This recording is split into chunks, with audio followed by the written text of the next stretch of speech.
It's an honor that the Strand has been chosen to host the prestigious Alice Award for the 5th consecutive year. I'm Nancy Bass-Wyden. I'm the third generation owner of the Strand Bookstore here in New York City. The store has been in my family for nearly 100 years. Joan Davison is the founder of the award in devotion to her mother, Alice. She's been a fixture in New York City political, civic, and charitable world. She has used her smarts, her enthusiasm, her ideas, and generosity to make New York City a better place.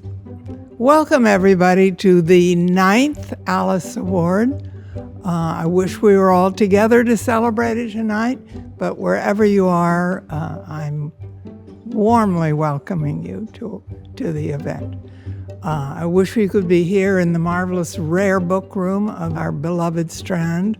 So grateful to Nancy Bass for always inviting us to use her wonderful space. It's not an ordinary thing when something that starts from scratch, before 10 years are over, has really become a fixture on the landscape, I think, of publishing and books and literature and civilization. And we are very proud of it. And what I want to do is just thank the people who have been so essential to building this program. And first is Anne Berkmeyer, who has run it. She is the entire staff of both Furthermore and the Alice program. Elizabeth Howard has been wonderful in managing the Alice and planning and organizing it and doing everything that is connected with the Alice. As you know, you've all met her. And my colleagues at the J.M. Kaplan Fund have just been terrific. Amy Freitag has been so helpful, as has the staff and all the trustees. You will hear from Jock Reynolds. Talk about important people. Jock has been the chairman of the jury the whole way since we started. Brilliantly ran the Yale Art Gallery forever. Jock has been our steady chairman all the way, and he has really built it and established the standards and brought people in and always manages to resolve discussions about book. He somehow diplomatically pulls it together so we end up with a unanimous choice. And that has been a fantastic service. We're looking forward to the day when we can all meet again together and shuffle through books together and comment and pass them on and recommend new ones. And I think what we are most pleased about at the Alice is that we have been able to give help to all aspects of the industry. Yes, to the writers, but also to the illustrators, to the designers, to the editors, to the publishers, seeing the book as a complicated mixture of all these talents. And we think they all should be celebrated. The book remains essential to us and to the civilized world, and we are happy that Alice is able to help in its modest way. Thanks. Good evening, everybody. This is Jock Reynolds. I'm the recently retired director of the Yale University Art Gallery, and I'm here tonight for the 9th announcement of the Alice Book Awards. This is a wonderful award that Joan Davidson made popular and possible in honor of her wonderful mother, Alice, and invited me 9 years ago to head up a jury that would look at some of the finest books that have been printed and illustrated in this country. I'm happy tonight to introduce a panel of what I call my peers, the other people who join me every year when we look at a small group of books that have been culled from a great many to consider for this wonderful award. It doesn't cost any more to design a good book than a bad book. Yeah. Or to typeset a good book than a bad book, or to print a good book than it. I mean, why not do it right if you're going to do it at all? One works very hard on published books that accompany exhibitions. There are so many challenges in creating an illustrated book, and to be recognized for producing something that people approve of was really wonderful. Illustrated books are a meaningful element of our cultural heritage, and they are also deeply important to the American Federation of Arts. The catalogs we produce about art and the lives of artists have an impact that exists well beyond the finite life of the originating exhibition. It's not only people who care about the art of the book and the well-made book, but it's people who care about, what an illustrated book and text together can do, the kind of transformative power it can have to change the way we look at things and look at the world. And there are more than a few books out there that do that. It's a place where the quality of book production, both in terms of content and in terms of style, is truly honored. I don't think there is a more important moment for the kinds of honor that the Alice provides than this, as we, coming out of the pandemic, begin to think about how we deliver books in the future. The focus is on the look of a book, the excitement of the graphics, things that are somewhat taken for granted that shouldn't be. How does the type work? How does the type supplement and enlarge upon the text? It's a wonderful group, and I have to say, when we get together, we've never had a fight yet over what we should do and recommend. We are very collegial as a group. We love the time we spend together. Each of us has contributions and comments to make, and every year we come up with a short list and an Alice Award book. The first one is The Art of Winold Reiss, an immigrant modernist. This was produced by the New York Historical Society and is a truly remarkable compendium of the work he did throughout this whole country. If you've never seen his work before, it's underknown, and this book's going to bring it to the great recognition it fully deserves. Next to it is E. McKnight's Kaufer, The Artist in American Advertising. This was a book and also produced here in New York at the Cooper Hewitt, and it documents the great role that artists have had in modern advertising. All kinds of fabulous posters are reproduced in lush, full color throughout this book, along with great text, putting them in their proper context. On the far right, we have an amazing book called Printing the Revolution, The Rise and Impact of Chicano Graphics, 1965 to Now. This book particularly interested me because I grew up in San Francisco at that time when Chicano art was really coming of age, and I knew a lot of the artists in this book, but I was just amazed by the breadth of material I'd never seen before. This brings a full scope of that to the national audience, and it was produced by our wonderful Smithsonian American Art Museum in the nation's capital. Now we're going to have the representatives receiving the awards for those books come and say a few words to each of you. The Art of Winold Reiss, an immigrant modernist, illuminates this underappreciated figure, utilizing our extensive historical collections to situate him in both New York and broader American art history. Reiss's story confounds easy definition. A German immigrant whose primary grounding lay in modern German art, yet whose corpus occupied prominent spaces in the American mainstream and concerned itself with decidedly American social and historical themes. Shepherding this catalog about the work of Winold Reiss has been one of the highlights of my career.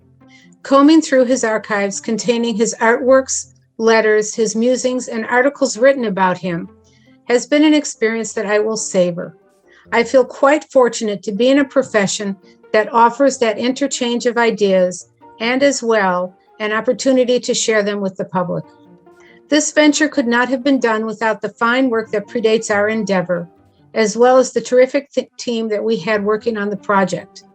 I want to say thank you to all of them. Very importantly, I would like to thank Joan Davidson, furthermore, and the Alice for their recognition of our efforts to bring this very exciting story to the fore. The honor of becoming an Alice finalist is quite special indeed. Welcome to Cooper Hewitt Smithsonian Design Museum. My name is Emily Orr. I'm the Assistant Curator of Modern and Contemporary American Design. And I'm Caitlin Condell, Associate Curator and Head of Drawings, Prints, and Graphic Design. Our thanks to Joan Davidson and the jury for selecting our publication E. McKnight Kauffer, The Artist in Advertising, for the 2021 Alice Award shortlist. We truly could not be in better company and are inspired by our fellow finalists. It is an honor to be recognized by Furthermore, and we are deeply grateful for their ongoing support, continuing the important role that Alice Kaplan played in the history of Cooper Hewitt. Printing the Revolution, The Rise and Impact of Chicano Graphics, 1965 to Now, is a groundbreaking exhibition for the Smithsonian American Art Museum.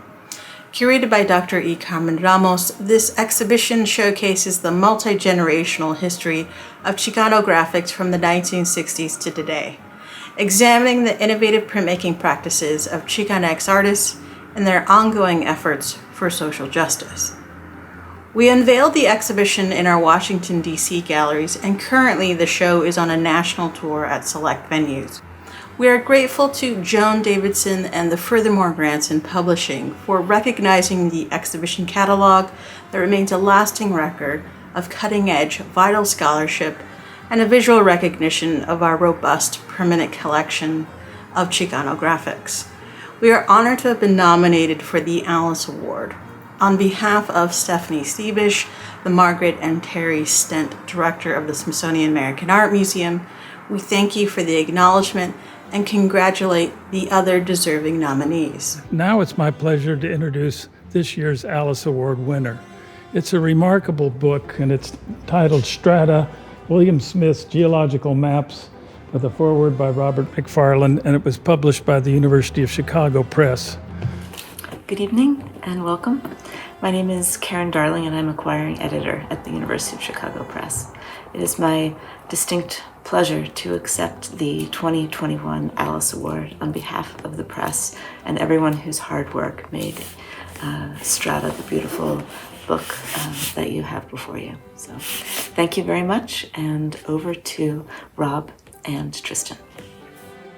Okay, greetings from Deptford in southeast London. That's the place of Christopher Marlowe's Last Jug of Ale and the most notorious gig the Sultans of Swing ever did.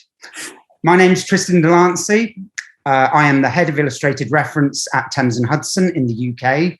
We are the co-publishers of Strata. I'm Robert McFarlane. I'm a writer and an academic with a particular interest in people and place and landscape. And I wrote the foreword to Strata. I'm speaking to you from South Cambridge, and I am on 99 million year old Upper Cretaceous chalk, which shows up as green in William Smith's wonderful 1815 geological map, which is the subject of Strata and what we're here to celebrate today. When I came across William Smith's, the delineation map, the 15-plate map, I was blown away. I saw that for the first time at the Geological Society. I'm sure Robert saw the same at some point. Yep. And was really blown away by the scale, the detail, and then putting into context, this is the birth of the Industrial Revolution, and we are, for the first time, looking at a very, very exciting map where what lies beneath the ground is suddenly something that can be mined for technology and for use and even for wealth. Smith's map now exists somewhere between artwork dreamwork and data set. It gives its readers trilobite eyes, allowing them to see back into ancient Earth history and glimpse something of how profoundly this buried past shapes the surface world. It reminds us, humblingly, of the inhumanly long periods of geological time, which extend both behind and ahead of the present moment, and which our imaginations still find so hard to grasp or to conjure.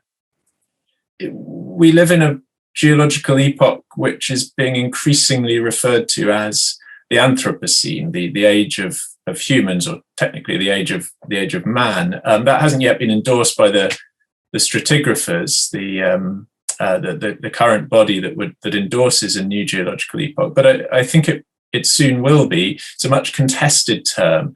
It's proposed and is likely to be endorsed because what it names is the fact that human beings have become the predominant earth-shaping species, and they will leave a legacy in the strata that will be legible for millions of years to come.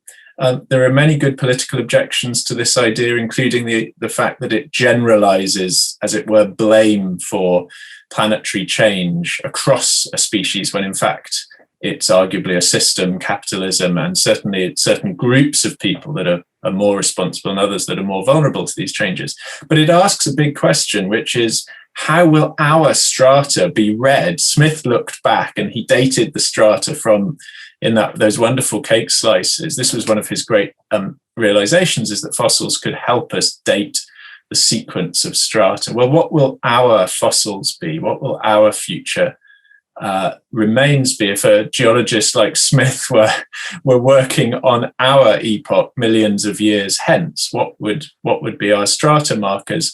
Some of them would be pig bones, probably. There's a huge concentration of biomass in sheep, in pigs, in chicken, in cattle. Those will probably survive. Our cities will have become rubble. There will be radionuclides from the mass use of nuclear weapons and nuclear power arising just after the end of the Second World War. There will be absences, things that are missing, soil where it should be, species where there should be more of them. And I think so strata and their reading are, it's a kind of ethical work as well as an instrumental, a geological work. And I love the fact that in that sense, to me, Smith's map looks back at us and it asks questions of our now and of our future. So although you have made this beautiful book, which has its feet billions of years ago and much of its body in the early 19th century, I found this when I met it to be a searching book that asks questions of us now as well. So speaking in my part, I'm absolutely thrilled to see your work and the work of all those involved in Strata celebrated by this award. And I'll just hand over to you for any final thoughts, Tristram, but many, many congratulations to you and your team on both sides of the Atlantic. Well, thank you, Robert. Obviously, we were delighted that our plan A came into being, which was to ask Robert Macfarlane to do the foreword. And I'm very glad that we didn't have a plan B, because you obviously jumped at the chance. To be honest, it was, we're very proud of the book. Everybody in my team, certainly across the pond, at Chicago, very proud, and the contributors. You know, we absolutely could not have made this book without the excellent reputation and knowledge of the contributors. So I think really, you know, in all of this, my great thanks goes to them. And I'm glad that we were able to package it in a way that has pleased so many people, including yourself. All right. Well, thanks everybody who's been listening, and goodbye from us both. Goodbye. I'm Ian Wardropper, the Anna Marie and Stephen Kellen Director of the Frick Collection. I have the honor of stepping in as chair of the Alice jury next year, a jury of peers, the words Jock Reynolds used earlier in introducing us. I've served on it for several years and come to relish the lively discussions among a group of individuals representing a wide range of expertise around the subject of illustrated books. Jock's guidance will be felt well into the future when next year, in 2022, we celebrate the 10th anniversary of the Alice. I'm glad to say that he will continue as chair emeritus. When I first became a museum director 10 years ago, the Association of Art Museum Directors assigned Jock as my mentor. He walked into my rather grand office at the Frick, looked around, and said, "I can't teach you anything." He then sat down and proceeded to give me an hour of the best advice on being a museum director that I ever had. I hope that his advice on chairing the Alice jury will set me on the right course once again. Behind me, you can see Veronese's painting, The Choice Between Virtue and Vice. Jock is guiding me to choose virtue, but knowing about vice is always a good thing too. Next year, on the occasion of the 10th anniversary, we fully expect to be together in person so that you can touch and feel the books, greet the jury members, and meet the writers, designers, illustrators, and publishers of these beautiful books, books that record our cultural history. I encourage you to visit the Furthermore website and to learn more about how to apply for a grant for a book being published and how to apply for the Alice. The application for the Alice is open from January 1st to April 1st. Furthermore grants are given twice a year with applications deadlines March 1 and September 1. In closing, let us all salute Joan Davidson for her vision and passion and for supporting the well-designed illustrated book. In her words, a work of art in its own right. To Joan. So, Joan, you want to give the final toast? Excelsior! Bravo! Bravo!